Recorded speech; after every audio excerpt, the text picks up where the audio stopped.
Hello everyone and welcome to Dikshant's EduTech. I am your SST teacher Privesh sir. So today we are going to have our fifth lessons of our SST. The name of the lessons is Equatorial Forest. यानी कि हमारे जो lessons 5 में जो equatorial forest है उससे आज हम लोग क्या करने जा रहा है, पढ़ने जा रहा है। तो इक्वेटोरियल फॉरेस्ट कहाँ पर है, किस किस देश में है, उसका यूजेस क्या है, वहाँ का क्लाइमेटिक कंडीशंस क्या है, ये सब हम इस चैप्टर के थ्रू जानेंगे। तो पहले हम स्टार्ट करते हैं। अब यहाँ पर हम लोग इक्वेटोरियल जो फॉरेस्ट है हमारे, अब फॉरेस्ट आ रहा है तो हमें पहले किसके बारे में जानना होगा, फॉरेस्ट के बारे में। As all of you know that कि व्हाट इज फॉरेस्ट। आप सभी लोग को याद है कि फॉरेस्ट क्या है, किसको बोलते हैं, इजंट इट।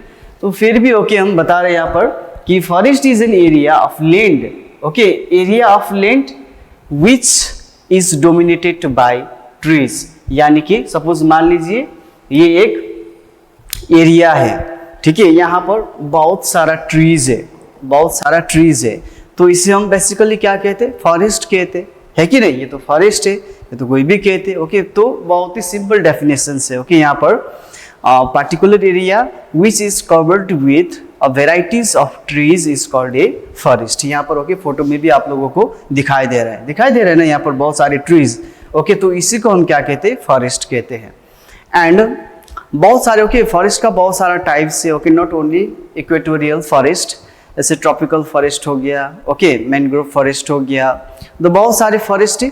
लेकिन आज हम यहाँ पर सिर्फ कौन सा फॉरेस्ट के बारे में डिस्कस करेंगे इस चैप्टर में, इक्वेटोरियल फॉरेस्ट के बारे में डिस्कस करेंगे। इज नाउ ये पढ़ने से पहले आप लोग को एक चीज हम दिखाएंगे यहाँ पर कि ये जो भी हम पढ़ रहे हैं इससे पहले हम लोगों ने ज्योग्राफी में कर चुके हमारे अर्थ के बारे में, है कि नहीं। इस तरह से यहाँ पर हमारा क्या है, इक्वेटर है, जिसका डिग्री कितना था, 0 डिग्री था। यहाँ से यहाँ तक कितना, ये 90 डिग्री। फिर यहाँ से यहाँ तक कितना, ये 90 डिग्री, बहुत सारा, ठीक है नहीं। अब यहाँ पर इसके अंदर ये हो गया हमारा टॉरिड रीजन हो गया, और यहाँ पर ये इसीलिए टॉरिड रीजन, टॉरिड जोन भी कहते हैं हम इसे, ये दोनों को, क्योंकि यहाँ पर जो सन का रेज है डायरेक्टली हमारे कहाँ पर पड़ते, इक्वेटर में पड़ते हैं। इसके कारण से यहाँ पर बहुत ही ज़्यादा रेनफॉल भी होते, वेपोराइजेशंस भी होते, ह्यूमिडिटी भी होते, उसके साथ साथ यहाँ का वेजिटेशंस भी बहुत ही अच्छे होते, क्योंकि वेजिटेशंस को ग्रो होने के लिए, यानी कि ट्रीज को, प्लांट को ग्रो होने के लिए लाइट का जरूरत पड़ेंगे, जो भरपूर यहाँ पर मिल जाएगा। बारिश भी हो जाएंगे, क्योंकि जो हम लोगों ने साइकिल ऑफ रेनफॉल, यानी कि जो हाइड्रोलॉजिकल साइकिल पढ़ते हैं, उसमें जब वेपोराइजेशंस होते हैं, कंडेंसेशन होने के बाद फिर प्रिसिपिटेशंस के तो फिर हमारे अर्थ में रेनफॉल होते, इजंट इट। तो ये सब यहाँ पर बहुत ही ज़्यादा मात्रा में होते हैं, इसीलिए यहीं पर जो आप लोग यहाँ पर आज हम करने जा रहा है इक्वेटोरियल फॉरेस्ट। तो इसी एरिया के अंदर, अर्थ के हमारे इस एरिया के अंदर के फॉरेस्ट के बारे में हम लोग क्या कर रहे हैं आज, पढ़ाई कर रहे हैं। तो देखते हैं कि इक्वेटोरियल फॉरेस्ट में क्या क्या एनिमल्स है, क्या क्या चीजें उसके अंदर। सो पहले हम यहाँ पर देखेंगे ये जो इक्वेटोरियल फॉरेस्ट है वो कहाँ मिलेंगे आपको, found near the equator. I just show you where is equator, ठीक है नहीं। तो इक्वेटर के आसपास जितना भी फॉरेस्ट एरिया है तो उसे हम क्या कहते हैं, इक्वेटोरियल फॉरेस्ट कहते हैं। एंड ये कहाँ पर स्थित है, ये टॉरिड रीजन। अभी भी मैंने आप लोगों को बताए थे कि ये हमारा इक्वेटर हो गया, इसके आसपास जितना भी फॉरेस्ट एरिया है उसे हम क्या कहते हैं, इक्वेटोरियल फॉरेस्ट कहते हैं।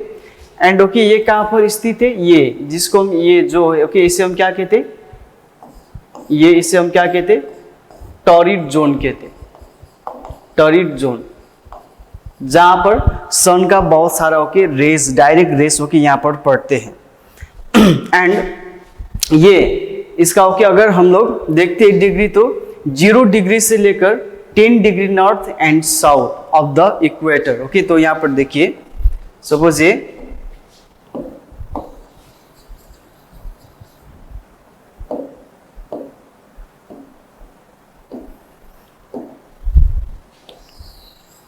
ये हो गया, ये हमारा नॉर्थ हो गया, ये हमारा साउथ, ये इक्वेटर हो गया 0 डिग्री, 0 से लेकर ओके यहाँ 10 डिग्री तक साउथ में, एंड 0 से लेकर ओके 10 डिग्री नॉर्थ तक यहाँ पर। ओके, इस एरिया में जो भी फॉरेस्ट एरिया है उसे हम क्या कहते हैं, इक्वेटोरियल फॉरेस्ट कहते हैं।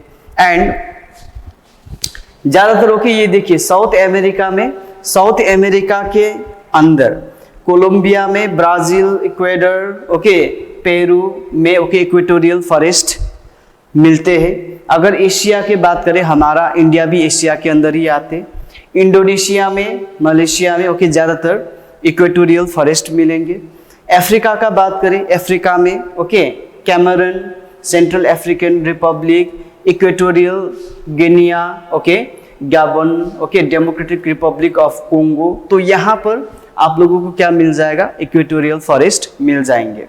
एंड यहाँ का जो क्लाइमेटिक कंडीशंस है वो बहुत ही ज़्यादा क्या रहेंगे, हॉट एंड वेट, यानी कि हॉट एंड ह्यूमिड बहुत ही ज़्यादा रहते हैं थ्रू आउट द ईयर।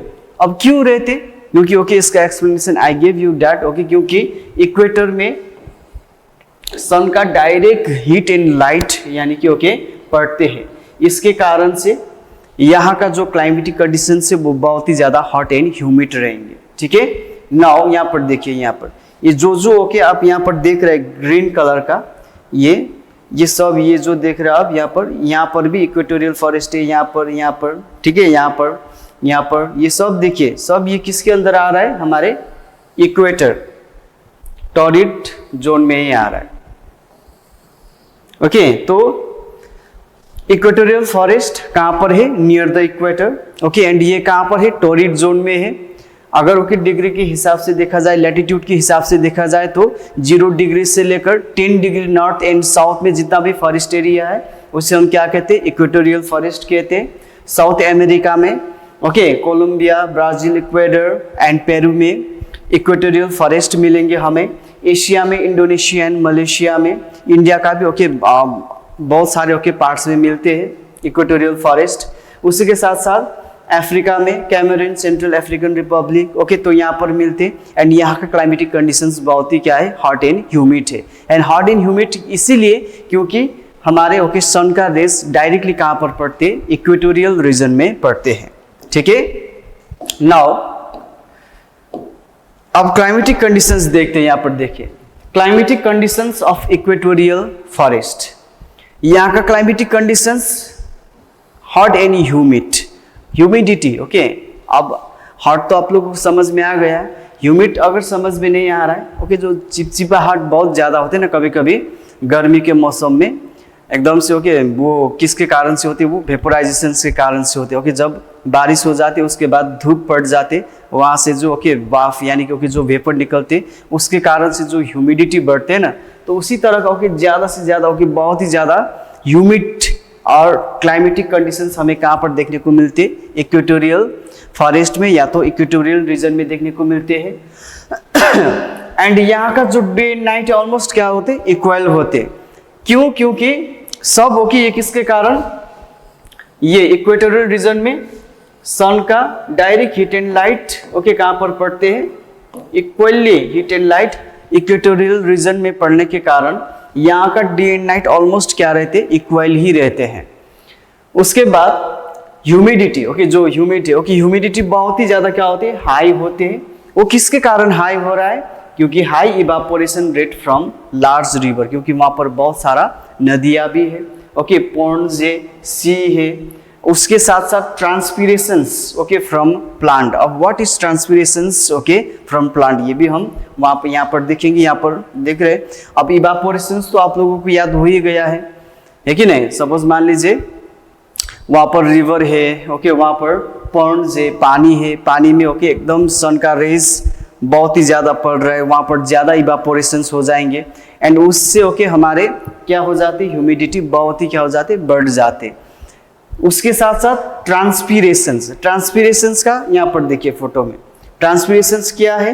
ये जो ये जो यहाँ पर देखिए, roots observe water from the soil.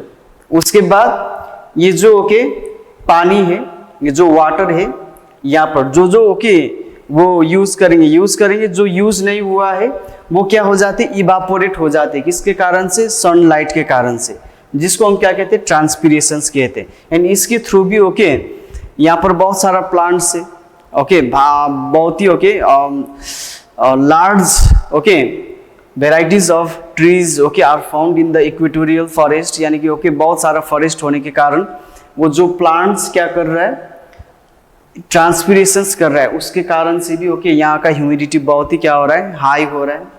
तो यहाँ पर देखिए, आप यहाँ पर देख सकते हैं इवापोरेशंस कैसे हो रहा है। यहाँ पर ओशंस में क्या होंगे, पानी रहेंगे, इजंट इट। उसके बाद रिवर, लेक, पॉन्ड, यहाँ पर भी वाटर रहेंगे।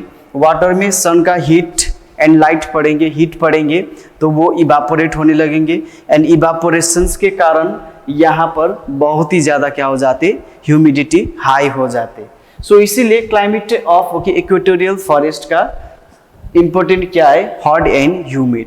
हॉट तो वैसे होंगे क्योंकि वो इक्वेटोरियल रीजन में सन का रेस डायरेक्ट पड़ेगा, और ह्यूमिडिटी भी हाई होगा क्योंकि सन का रेस डायरेक्ट पड़ने के कारण वहाँ का जो भी रिवर्स है और उसके साथ साथ वहाँ पर जो भी प्लांट्स है, प्लांट्स ट्रांसपिरेशंस कर रहा है एंड सन का हीट क्या कर रहा है, इवापोरेशंस कर रहा है।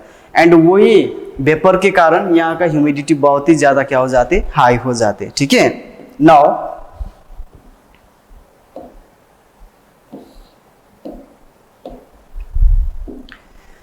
Next is plant life. What is the plant life of equatorial forest? If we see the plant life of equatorial forest, as I already told you that where there is a huge amount of sun rays and light or the heat, then there will be a large varieties of natural vegetations, क्योंकि plants को grow होने के लिए उसे बड़ा होने के लिए उसे क्या चाहिए, सन का रेज एंड लाइट यानी कि हीट चाहिए, है कि नहीं। और उसके साथ साथ वहीं पर ज़्यादा इवापोरेशंस भी होते, इवापोरेशंस होने के कारण वहीं पर ज़्यादा क्या भी हो जाते, बारिश हो जाते। जहाँ पर ज़्यादा रेनफॉल होगा वहाँ पर वेजिटेशंस तो होगा ही होगा।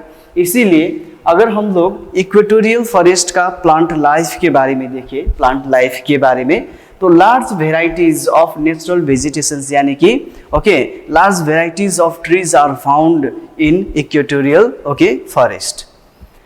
एंड यहाँ का ट्रीज है वो हमेशा क्या रहते, एवरग्रीन रहते हैं। एवरग्रीन मीन्स कभी भी वो क्या नहीं करते, they never set their leaves, वो कभी भी लीव्स को सेट करते ही नहीं है। क्यों? क्योंकि वहाँ का जो क्लाइमेटिक कंडीशन है वहाँ पर बारिश इस तरह से हो रहा है, वहाँ पर कभी भी क्या नहीं होते, मौसम ड्राई ही नहीं होती, तो वहाँ ट्री के कैसे सेट करेंगे, इस जमीन भी एकदम भीगा हुआ ही है, तो इसीलिए वहाँ का ट्रीज हमेशा क्या रहते, एवरग्रीन रहते हैं। And trees don't shed their leaves, क्योंकि जरूरत ही नहीं है। Why trees shed their leaves, इसका भी तो रीजन है, इजंट इट। ज़्यादातर विंटर के टाइम में जिस जगह में ड्राई एरिया ड्राई सीजन शुरू हो जाते, उसके बाद उसे क्या नहीं मिलेगा, वाटर नहीं मिलेगा, है कि नहीं। फूड नहीं मिलने के कारण से, वाटर नहीं मिलने के कारण से वो क्या करते, सेट करते। इस तरह से हम लोग साइंस में बहुत अच्छे से पढ़ते है कि नहीं। तो यहाँ पर तो पानी है, तो फिर वो लोग क्या नहीं करते, अपना लीव्स सेट नहीं करते, they never set their leaves, that's why they remains evergreen through out the year. Now वहाँ का अगर ट्रीज देखे तो ट्रीज का डिफरेंट हाइट हमें देखने को मिलेंगे। कोई बहुत लंबा ट्रीज भी देखने को मिलेंगे, कोई छोटा ट्रीज भी देखने को मिलेंगे, यानी कि varieties different types of trees हमें इक्वेटोरियल फॉरेस्ट में देखने को मिलते हैं। और वहाँ का जो ट्रीज का लीव्स होगा वो ब्रॉड होगा एकदम इस तरह का ब्रॉड बड़ा बड़ा पत्ता हमें देखने को मिलते हैं। एंड थिक ब्रांचेस होता है वहाँ का ट्री का। उसके साथ साथ मोसेस एंड लीचेन भी डंप ट्रंक में क्या हो जाते और ग्रो हो जाते। व्हाट आर मोसेस एंड लीचेन्स, यहाँ पर आप लोगों ने भी ये देखा है इस तरह का पेड़ में आपके ओके घर के आसपास देखिए पेड़ में इस तरह का ओके अगर आया है, इस तरह का ओके यहाँ पर देख रहे हैं ना आप लोग, इसे ही ओके हम क्या कहते हैं, मोसेस एंड लिचेंस कहते हैं। ये भी हमारा क्या है, प्लांट्स ही है ये भी ओके, ये भी हमारे एक तरह का वेजिटेशन ही है ओके। तो इस तरह का मोसेस एंड लिचेंस वेजिटेशंस भी ओके हमें बहुत ही ज़्यादा मात्रा में ओके देखने को मिलते हैं। कहाँ पर, इक्वेटोरियल फॉरेस्ट में। एंड अगर ट्रीज की बात करें किस तरह का और किस टाइप के ट्रीज ओके वहाँ पर पाए जाते, तो एबोनी हो गया, महागनी हो गया, क्रीपर्स हो गया, ऑर्किड्स हो गया ओके, लियानास हो गया। अलॉन्ग विद दिस ओके, यहाँ पर तो ओके मैंने बहुत ही कम ओके ट्रीज का नाम लिखे, वेराइटीज ऑफ ट्रीज ओके, जिसका ओके बहुत सारा नाम है ओके, वो सब ट्रीज ओके यहाँ पर पाए जाते हैं। कहाँ पर, इक्वेटोरियल फॉरेस्ट में। So basically what we saw okay regarding the plant life of equatorial forest, first we saw that large varieties of natural vegetations are found in equatorial forest okay. Second one is trees never shed their leaves, that's why they remain evergreen throughout the year. Why they never shed their leaves okay, because no need to shed their leaves, there is no scarcity or shortage of water, वहाँ पर कोई okay पानी का कोई problems ही नहीं है okay, इसीलिए और लीव को सेट करने का जरूरत भी नहीं, इसलिए कि वो हमेशा ओके पूरे साल ही क्या रहते, हरा भरा ही रहते हैं वहाँ का फॉरेस्ट। एंड वहाँ का हाइट अगर देखिए ट्रीज का, तो डिफरेंट हाइट हमें देखने को मिलते हैं, ब्रॉड लीव्स देखने को मिलते हैं ओके, थिक ब्रांचेस देखने को मिलते हैं। उसी के साथ साथ मोसेस एंड लिचेंस भी ओके हमें वहाँ पर देखने को मिलते हैं। अगर ट्रीज देखा जाए तो ebony, mahogany, creeper, orchid, lianas okay, along with that okay many other trees are found okay in the equatorial forest okay. यहाँ पर देखिए उसके साथ साथ सबसे इंपॉर्टेंट इक्वेटोरियल फॉरेस्ट में हमें क्या देखने को मिलते हैं, कैनोपी। कैनोपी अगर आप लोगों को समझ में नहीं आ रहा है तो यहाँ पर जो दिख रहा है ओके एकदम ध्यान से देखिए, तो यही कैनोपी, इसी को हम क्या कहते हैं, कैनोपी कहते हैं। यहाँ पर देखिए ओके, फिर भी समझ में नहीं आ रहा है तो यहाँ पर देखिए, अगर ये सपोज मान लीजिए ये ट्री है ओके, इस तरह से ओके इतना बड़ा बड़ा ओके, इस तरह से ये जो होते इस तरह का ओके जो वहाँ पर स्ट्रक्चर बने यहाँ पर देख रहे हैं ना इस तरह, तो इसे ही हम क्या कहते हैं, कैनोपी कहते हैं। एंड इसके कारण भी सन का बहुत सारा ओके रेज ओके नीचे नहीं जा सकते हैं, यहीं पर ओके वो क्या हो जाते ओके, यहीं से ओके वो अंदर नहीं जाने के कारण से जो नीचे का ग्राउंड लेवल ओके वो हमेशा क्या रहेंगे, वेट रहेंगे। एंड वेट रहने के कारण ओके वहाँ का ट्रीज क्या नहीं करते ओके, अपना लीव शेड नहीं करते, एंड हमेशा ओके पूरे साल ही वो क्या रहते, एवरग्रीन रहते। एंड इस तरह का कैनोपी भी ओके हमें कहाँ पर देखने को मिलते हैं, इक्वेटोरियल फॉरेस्ट में।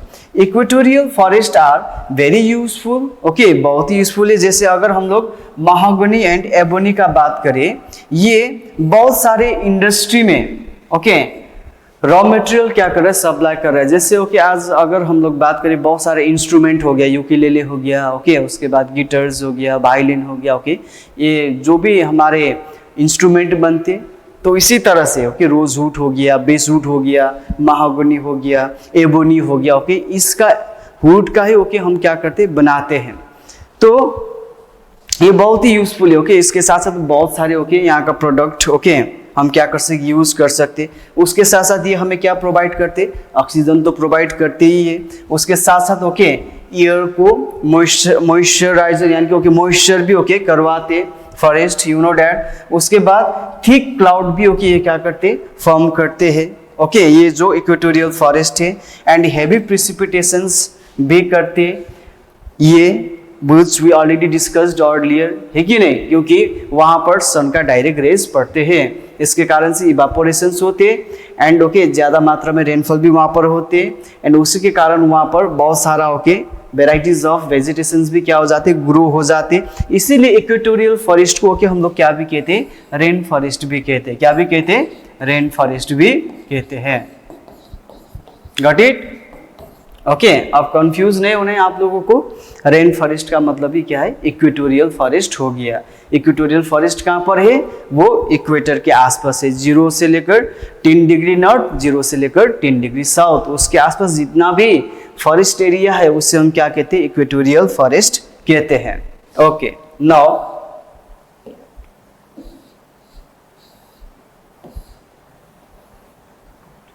नेक्स्ट टॉपिक है वाइल्ड लाइफ। अब प्लांट के बारे में तो ओके हम लोगों ने देख लिया, तो पहले ओके हम एकदम बड़ा स्नेक की बात करते हैं, वो है एनाकोंडा, है कि नहीं। ये भी यहाँ पर Amazon basin of south America, okay south America के अमेज़न बेसिन में बहुत ही बड़ा बड़ा ओके स्नेक भी वहाँ पर मिलते हैं, क्योंकि ओके वहाँ पर जो क्लाइमेटिक कंडीशन से what we saw hot and humid, okay उसके कारण से वहाँ पर जो भी होगा ओके वो इस तरह का ओके बड़े बड़े स्नेक्स भी ओके हमें देखने को मिलते हैं, जिसको हम बोलते हैं एनाकोंडा बोलते हैं। ओके मूवी भी बने हुए एनाकोंडा का, है कि नहीं।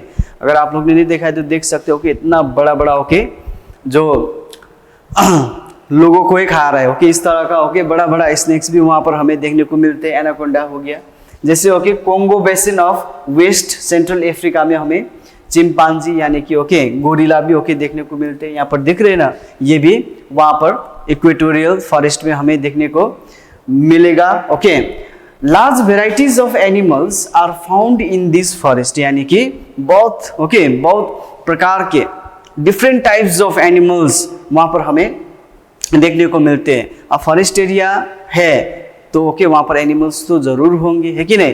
तो बहुत सारा फॉरेस्ट एरिया वहाँ पर, तो इसीलिए ओके बहुत सारे एनिमल्स भी वहाँ पर ओके पाए जाते हैं। अगर इंसेक्ट की ही बात करें तो वेराइटीज ऑफ इंसेक्ट वहाँ पर पाए जाते हैं, जैसे बटरफ्लाइज हो गया, मस्कीटोज भी बहुत ज़्यादा होते हैं वहाँ पर। ओके स्पाइडर का भी ओके वेराइटीज ऑफ स्पाइडर वहाँ पर देखने को मिलते हैं। गोरिल्ला ओके यहाँ पर देख रहा है, और उसके बाद चिंपांजी ओके सेम चीज हो गया। वाइल्ड पिग हो गया, और वाइल्ड बोर भी कहते हैं। ओकापीस हो गया, ओके जागर्स हो गया, क्रोकोडाइल्स हो गया, एलिफेंट हो गया, लार्ज वेराइटीज ऑफ मंकीज हो गया, ओके कलरफुल बर्ड्स हो गया। बर्ड्स का भी ओके कलरफुल बर्ड्स हो गए, बहुत ही अच्छे अच्छे पक्षी यानी कि बर्ड्स भी वहाँ पर हमें देखने को मिलते हैं। यानी कि इक्वेटोरियल फॉरेस्ट में हम लोगों ने एक चीज़ तो देखा था कि वेराइटीज ऑफ ट्रीज तो देखा था, वेजिटेशंस तो देखा था, उसके साथ साथ वेराइटीज ऑफ वाइल्ड एनिमल भी वहाँ पर हमें देखने को मिलते हैं। ओके जैसे बड़ा बड़ा स्नेक ओके एनाकोंडा भी वहाँ पर हमें देखने को मिलते हैं। ओके ऐसे हमारा फेवरेट ओके हमारे गोरिल्ला भी वहाँ पर ओके देखने को मिलते हैं। उसी तरह से ओके वेराइटीज ऑफ एलिफेंट वहाँ पर देखने को मिलते हैं। तो okay this is the wild life okay which we found in the equatorial forest area. Now अगर हम लोग ह्यूमन लाइफ की बात करें तो यहाँ पर देखिए ह्यूमन लाइफ, हम लोगों ने प्लांट लाइफ भी देखा, वाइल्ड लाइफ भी देखा, अब हम लोग ह्यूमन लाइफ देख रहे हैं। तो thin and sparse populations, okay thin and sparse populations due to dark, क्योंकि कैनोपी के कारण एकदम ओके वो एकदम ओके जंगल के कारण डार्क है वो, डेंस एंड डैम्प फॉरेस्ट के कारण बहुत ही कम लोग, बहुत ही ओके बहुत लेस पीपल वहां पर क्या करते रहते हैं। इसके कारण भी है, दूसरा तो hot and humid climatic conditions के कारण भी ओके वहां पर लोग रहना पसंद नहीं करते और वहां पर नहीं रह भी सकते हैं। ठीक है, तो बहुत ही कम पॉपुलेशंस हमें वहां पर देखने को मिलते।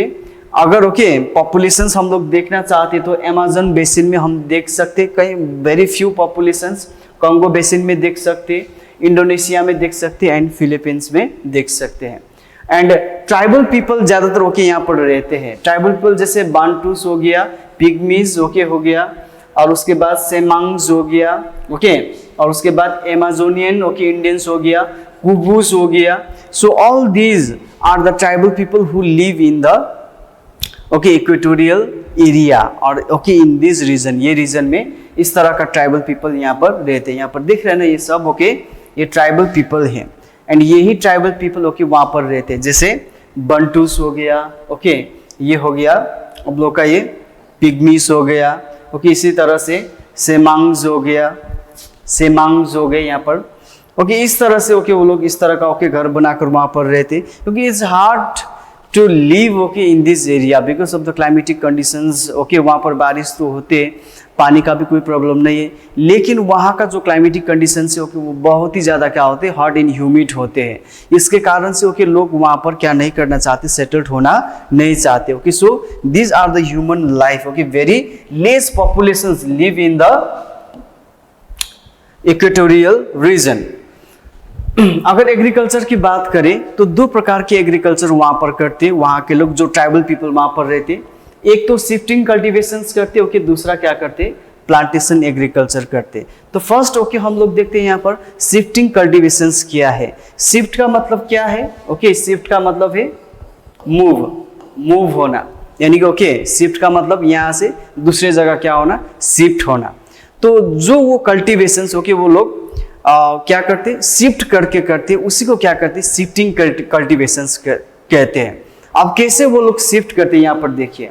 पहले वो लोग क्या करते, ओके एक फॉरेस्ट एरिया को क्या करते, क्लियर करते, उसे काटते हैं, कट करते हैं।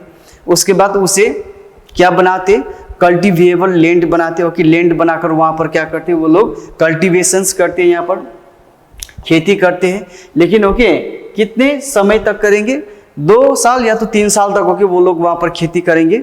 उसके बाद फिर ओके ये जगह छोड़कर वो लोग दूसरे जगह क्या हो जाएंगे, शिफ्ट हो जाएंगे। फिर यहाँ जाकर यहाँ पर ओके वो लोग फॉरेस्ट को क्या करेंगे, काटेंगे, लैंड बनाएंगे, फिर वहां पर कल्टीवेशंस करेंगे। 2-3 साल के बाद फिर ओके वो जगह छोड़कर फिर वो दूसरे जगह शिफ्ट हो जाएंगे। तो इसीलिए ओके इस कल्टीवेशंस का नाम ही ओके क्या दे दिया, शिफ्टिंग कल्टीवेशंस दे दिया। ओके जब तक इसका फर्टिलिटी रहेगा तब तक वो लोग क्या करेंगे, वहां पर कल्टीवेशंस करेंगे। 2-3 साल में इसका फर्टिलिटी खत्म होने के बाद फिर वो लोग दूसरे जगह शिफ्ट हो जाएंगे, ठीक है। फिर shift to new area. And ज्यादातर वो लोग क्या करते हैं, मैच, राइस एंड कसाबा, ये 3 चीज ओके वो लोग बहुत ही ज्यादा क्या करते हैं, कल्टीवेट करते हैं, ठीक है। इसके बारे में उन्हें बहुत ही ज्यादा जानकारी। एंड वो लोग ओके इसी चीज को ही ज्यादातर क्या करते हैं, पसंद करते हैं। एंड इसी का ही ओके ज्यादातर वो लोग कल्टीवेशंस करते हैं। एंड इसी को हम क्या कहते हैं, ओके शिफ्टिंग कल्टीवेशंस कहते हैं। नाउ सेकंड वन ओके वो लोग क्या भी करते, प्लांटेशन एग्रीकल्चर, वहां पर ओके प्लांटेशन एग्रीकल्चर भी करते। प्लांटेशन एग्रीकल्चर मीन्स क्या है कि पार्टिकुलर क्रॉप, ओके एक क्रॉप को ओके लार्ज एरिया में जब क्या किए जाते, कल्टीवेट किए जाते, तो उसे हम क्या कहते हैं, प्लांटेशन एग्रीकल्चर कहते हैं। जैसे एग्जांपल ओके यहाँ पर हम देख सकते हैं, टी हो गया, कॉफी हो गया, रबर हो गया, कोकोआ हो गया। तो ये जो भी ओके यहाँ पर ये कल्टीवेशन से, इसे हम क्या कहते हैं, प्लांटेशन एग्रीकल्चर कहते हैं। एंड ये लार्ज एरिया में किए जाते हैं, ओके बहुत ही लार्ज एरिया में किए जाते।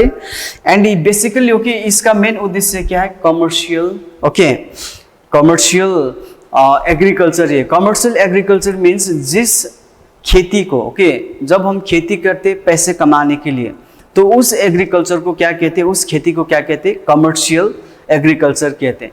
जब ओके हमारे परिवार के लिए या तो ओके खुद को खाने के लिए जो हम लोग खेती करते हैं, उससे कहते हैं हम ओके इसे कहते हैं सब्सिस्टेंस, ओके सब्सिस्टेंस, ओके इसे क्या कहते हैं, फार्मिंग कहते हैं, सब्सिस्टेंस फार्मिंग कहते हैं। यानी कि ओके वो हम बेचने के लिए, वो हम क्या कर रहे हैं, अपने परिवार के लिए कर रहे हैं। तो बेसिकली ओके प्लांटेशन एग्रीकल्चर में हम देख सकते हैं, इसमें particular crop okay like T, coffee, rubber, cocoa का क्या किए जाते, कल्टीवेशंस किए जाते। एंड ये लार्ज एरिया में किए जाते। और उसके बाद ये क्या है, कमर्शियल एग्रीकल्चर है। एंड ओके ज्यादातर ये कहाँ पर किए जाते हैं, प्रैक्टिस इंडिया में भी ओके बहुत ही ज्यादा मात्रा में प्लांटेशन एग्रीकल्चर प्रैक्टिस किए जाते। इंडोनेशिया में भी किए जाते, मलेशिया में भी किए जाते, ओके वेस्टर्न अफ्रीका में भी किए जाते, एंड सेंट्रल अमेरिका में भी ओके इसे बहुत ही ज्यादा मात्रा में क्या किए जाते, प्लांटेशन एग्रीकल्चर किए जाते। तो इक्वेटोरियल फॉरेस्ट यानी कि इक्वेटोरियल रीजन में हम लोगों ने 2 प्रकार का ओके कल्टीवेशंस देखा, एक शिफ्टिंग कल्टीवेशंस ओके, दूसरा प्लांटिंग ओके कल्टीवेशंस। अब शिफ्टिंग कल्टीवेशंस क्लियर है, ओके एकदम क्लियर है ओके कि शिफ्ट का मतलब ओके शिफ्ट कर करके क्या करना, कल्टीवेशंस करना। And okay plantation agriculture large area में करते हैं, particular crop like T, coffee, rubber, cocoa का ओके कल्टीवेशंस किए जाते। और वो क्या करते ओके ये हम लोगों ने देखा। एंड ये क्या भी हो गया, कमर्शियल एग्रीकल्चर भी हो गया, ठीक है। नाउ यहाँ पर आप लोग देख भी सकते हैं, यहाँ पर अच्छे से ये जो फिगर है, ये कासावा हो गया, ओके आप लोग ने इसे देखा है, ओके यहाँ पर देख रहे हैं आप लोग, ये टी प्लांटेशंस हो गया, ये हो गया हमारा कॉफी प्लांटेशंस हो गया, ये रबर प्लांटेशंस हो गया। इस तरह से ओके किए जाते प्लांटेशंस लार्ज एरिया। यानी कि ये जो प्लांटेशन कल्टीवेशन यानी कि प्लांटेशन एग्रीकल्चर है, इसके लिए ओके हमें क्या चाहिए, ओके बहुत ही लार्ज एरिया चाहिए। एंड लार्ज एरिया के ओके ऊपर ही ओके हम क्या करते हैं, इस तरह का कल्टीवेशंस करते हैं। ये हो गया हमारा टी ओके प्लांटेशंस हो गया, यानी कि टी कल्टीवेशंस हो गया। ये ओके कॉफ़ी कल्टीवेशंस हो गया। देखिए कि ओके कितना लार्ज एरिया में किया गया है। ये हमारा क्या हो गया, रबर कल्टीवेशन यानी कि रबर प्लांटेशंस हो गया। तो बेसिकली ओके आज हम लोगों ने किसके बारे में, इक्वेटोरियल फॉरेस्ट के बारे में देखा। इक्वेटोरियल फॉरेस्ट कहाँ पर है, वहाँ पर क्या क्या प्लांट्स होते हैं, क्या क्या ओके एनिमल्स होते हैं, ओके ये भी हम लोगों ने देखा। एंड वहाँ पर क्यों ज़्यादा okay climatic conditions humid and hot है, ये भी देखा। Climatic conditions okay plant life भी हम लोगों ने देखा। उसके साथ साथ यहाँ पर यहाँ का ह्यूमन लाइफ भी देखा। बहुत ही कम लोग ओके यहाँ पर रह रहा है। क्यों कम लोग रह रहा है, क्योंकि यहाँ का क्लाइमेटिक कंडीशंस क्या नहीं है, सुइटेबल नहीं है। ओके बहुत ही हॉट एंड ह्यूमिड है। वो हॉट एंड ह्यूमिड किसके कारण से हो रहा है, क्योंकि सन का heat and light okay direct कहाँ पर पड़ते, हमारे इक्वेटोरियल रीजन में पड़ते। इसी के कारण से भी ओके वहाँ पर बहुत ही लेस पीपल क्या करते हैं, वहाँ पर रहते हैं। एंड ज़्यादातर ट्राइबल पीपल वहाँ पर हमें देखने को मिला है कि नहीं। और उसके साथ साथ यहाँ पर एग्रीकल्चरल एक्टिविटीज़ भी हम लोगों ने देखा है। तो इसी तरह से ओके ये जो हमारे लेसन से ओके यहीं पर फिनिश्ड होता है। फिर ओके मिलेंगे आपसे नेक्स्ट क्लास में। तब तक के लिए आप लोग अच्छे से पढ़िए। कोई भी डाउट्स हो ओके आप लोग कमेंट कर सकते हैं वहाँ पर ओके। तो उसी तरह से हम पढ़ेंगे दीक्षांश एडुटेक के थ्रू ओके। फिर मिलेंगे नेक्स्ट क्लास में। Have a nice time.